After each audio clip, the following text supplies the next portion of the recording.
Hello viewers, today I am going to teach you about airframe design features, and our main objective today will be to learn about the main components of an aircraft and the forces which acts on the aircraft. So if we discuss about the components, what are the main components that comes in our mind when we talk about an airplane?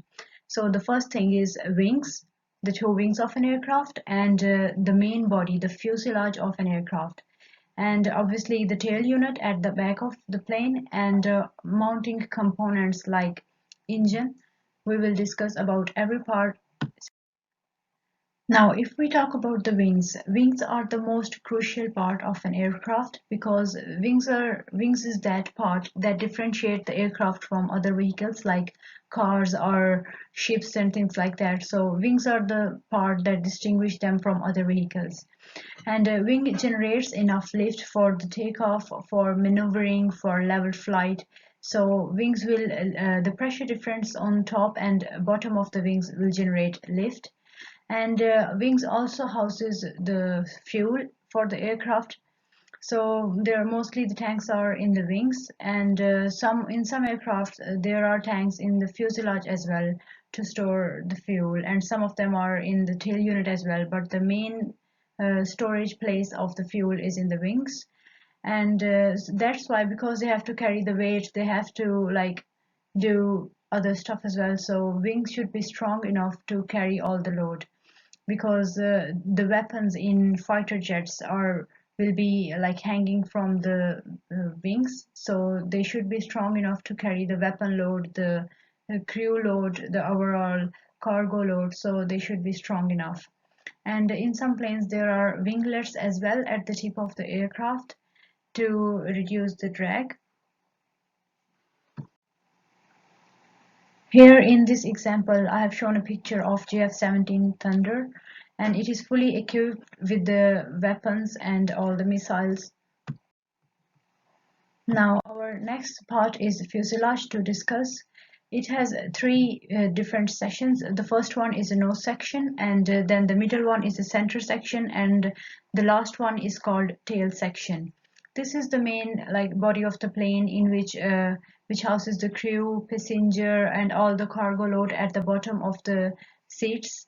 And these have the like fuselage has the stringers attached to the skin, and they give a support, and they stop the structure of the aircraft from bulking when at the high altitudes there is a pressure, and so the stringers provide support for the aircraft.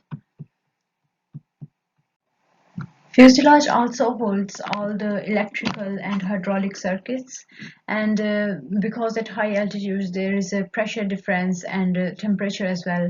So to maintain the temperature and pressure difference, environmental control system is also installed in the fuselage. And in most of the commercial aircrafts, the landing gears are also placed inside the fuselage, and they are deployed whenever needed. Now the next part to discuss is the tail unit. Mostly commercial aircrafts have a vertical fin attached to a movable rudder.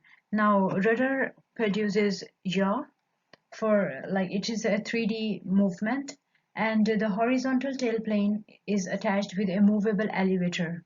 Elevator produces pitch of an aircraft, like to nose down or nose up, that is controlled by the elevator. Some fighter jets have a canard layout. Now, what is that?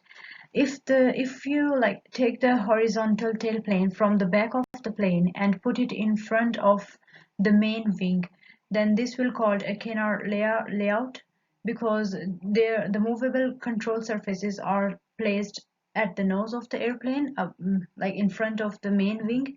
So this will called a canard layout, and the example of this is a Mirage 3 fighter jet, which has like a small wing at the nose of the airplane. Now, what is advantage of that?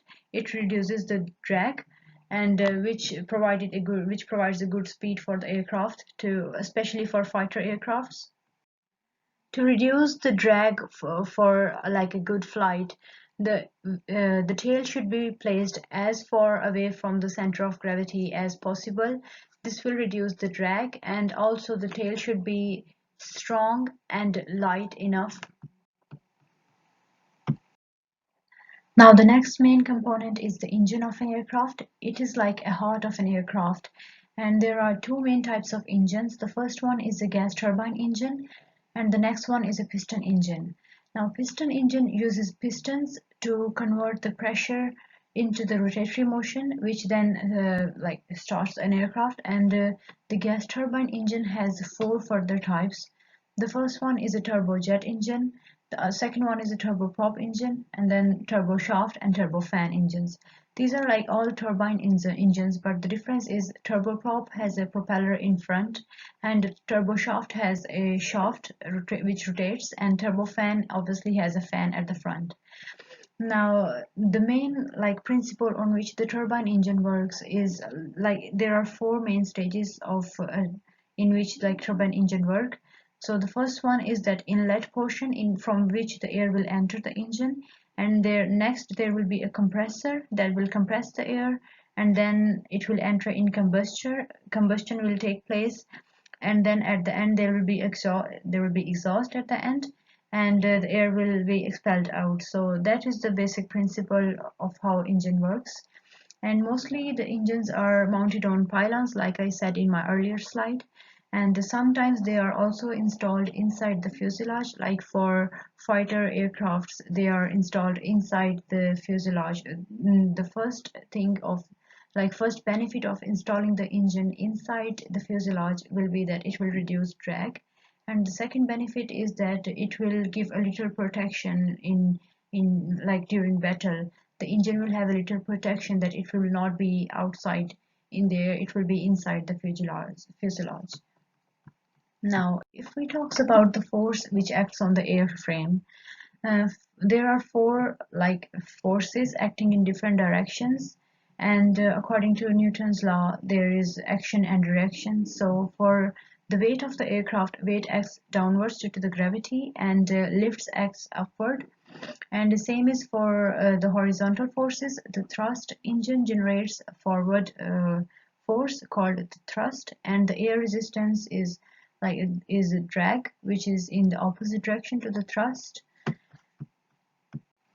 So once the plane has climbed and it's a takeoff and it is in cruise speed at leveled flight, the lift at that point will be equal to the weight of the plane.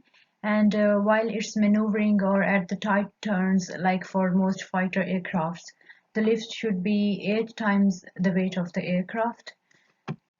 So that's all for today's video. So for watching more videos, please click like and subscribe my channel. Thank you so much.